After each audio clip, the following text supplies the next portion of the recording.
La corrupción, si nosotros vamos un poquito a su concepto original, implica una noción de degradación. Es decir, la corrupción es permitida por una degradación del modelo de gobierno, del modelo de justicia, del modelo de investigación, del modelo de poder. Si entendemos por corrupción la apropiación indebida de lo público por los particulares y en beneficio de particulares, entonces podemos asumir que los actos de corrupción están siempre relacionados con la actividad pública, o sea, con la actividad del Estado. La corrupción se nutre de los corruptores y de los corruptos, pero también se nutre del sistema de impunidad que prevalece en una sociedad. De igual manera, la corrupción se nutre de la tolerancia social que prevalece en una comunidad humana con respecto a los actos vergonzosos que significan la corrupción en el país.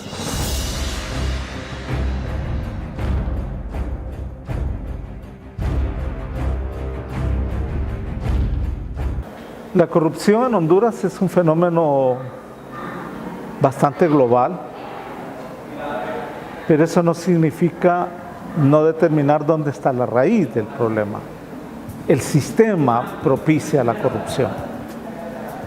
Desde la corrupción menor, entrecomillada, que tiene que ver, por ejemplo, con la relación clásica entre un ciudadano que conduce y un policía de tránsito que lo detiene, hasta la corrupción mayor, la corrupción de Estado, la que tiene que ver con los grandes robos y latrocinios de la vida pública.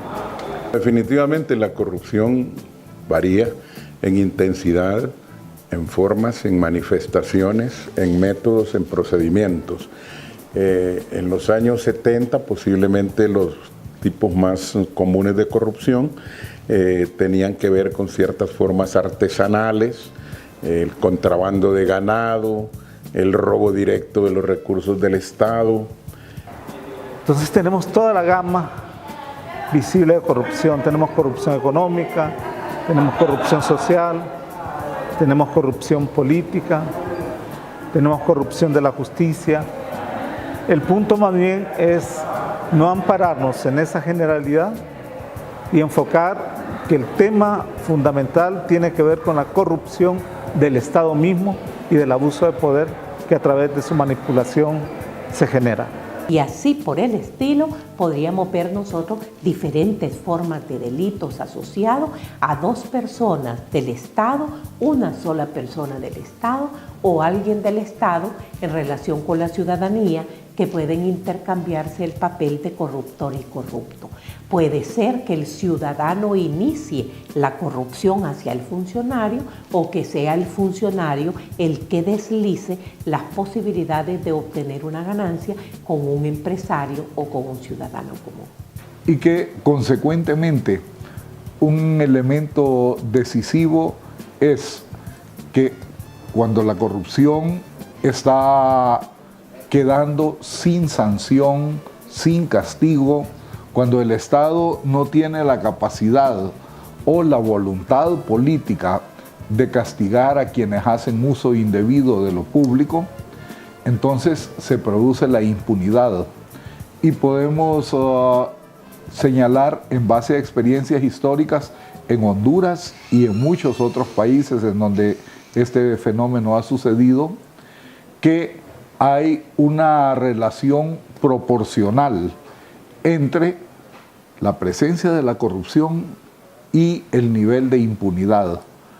El sistema político, en el caso de Honduras, como en el caso de México o de otros países, ha llegado a tal nivel de perversión que la base de su gobernabilidad es la corrupción. Cuando no ha habido acuerdo sobre el reparto del botín, es cuando ha habido ingobernabilidad. La gobernabilidad más bien se ha basado en el reparto de privilegios y de impunidad.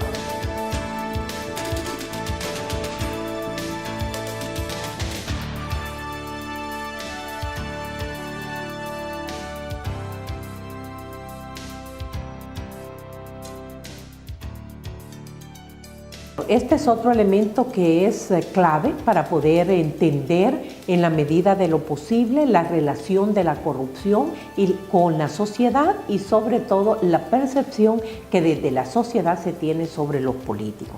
Es indudable que en el momento en que se generan elecciones, que la gente va a votar y que eligen específicamente a determinadas personas para que ocupen puestos importantes, que los van a representar durante un periodo de 4 años, tendríamos entonces que la gente le da una especie de voto de confianza en que van a hacer las cosas bien, en que van a utilizar correctamente el dinero que le pertenece a la ciudadanía.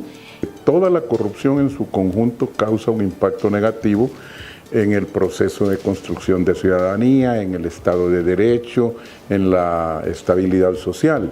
Por supuesto, hay ciertos actos de corrupción que por su magnitud, por la dimensión de su impacto y por el área que abarcan, pues tienen una mayor influencia negativa que otros. Pero en su conjunto yo diría que la corrupción como sistema total, como sistema de desintegración ética general, afecta por igual a todos los sectores de la sociedad. La gente está asociando el tema de la corrupción con la política, pero no necesariamente ese desencanto concluye en una clara convicción de cambio.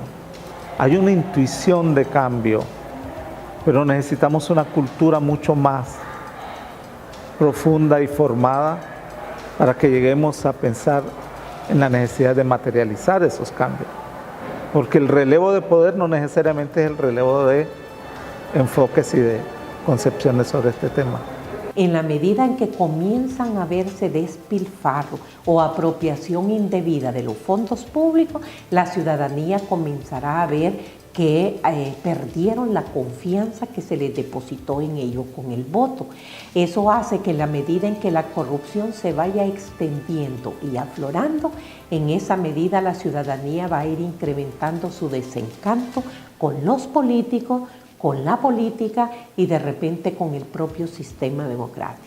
El político, en la medida que tiene influencia dentro del escenario nacional, en la medida que es un hombre con el poder suficiente como para tomar decisiones importantes o distorsionar decisiones nacionales, en esa medida el político tiene más capacidad de influir en el sistema de corrupción. Se convierte, además de político activo, se convierte en un actor del sistema de corrupción, lo estimula, lo aprovecha, lo disfruta y, por supuesto, lo amplía y fortalece.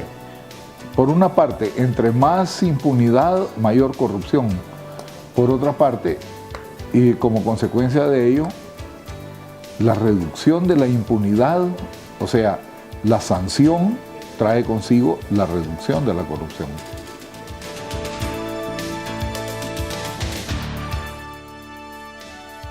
Entre más corrupto es un sistema político, mayor es el desencanto de la ciudadanía con respecto a las instituciones del Estado de Derecho y con respecto a los actores del escenario político. Un régimen caracterizado por altos niveles de corrupción contamina la imagen y el prestigio de los actores políticos, contamina el escenario de la vida nacional y por lo tanto genera mayor desafección política, mayor rechazo, mayor indiferencia y mayor indiferencia, por supuesto, hacia los partidos políticos. Para que la gente vaya ligando la corrupción con la crisis de la política, necesitamos libertad de expresión, acceso a la información, una opinión pública formada. De eso se trata, de entender que la institucionalidad es un instrumento que ha estado o está en manos de grupos que se aprovechan de él, pero que las vías para cambiarlo son múltiples.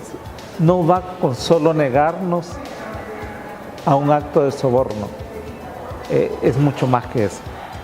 Cuando los poderes judiciales, los ministerios públicos, los distintos operadores de justicia son incapaces de actuar en términos diferentes a los términos de corrupción, entonces la sociedad empieza a deslizarse a una barbarie cada vez mayor. En la medida en que exista impunidad, es decir, la falta o ausencia de castigo por alguien que comete un delito o una falta, la corrupción va a proliferar. Podemos decir que la impunidad es una especie de caldo de cultivo para que la corrupción florezca. En la medida en que se desarrollan estrategias anticorrupción, paralelamente tienen que desarrollarse estrategias anti-impunidad. Si esto no ocurre, cualquier esfuerzo que se pueda hacer va a quedar aislado, fuera de contexto y sin posibilidad de generar algún impacto.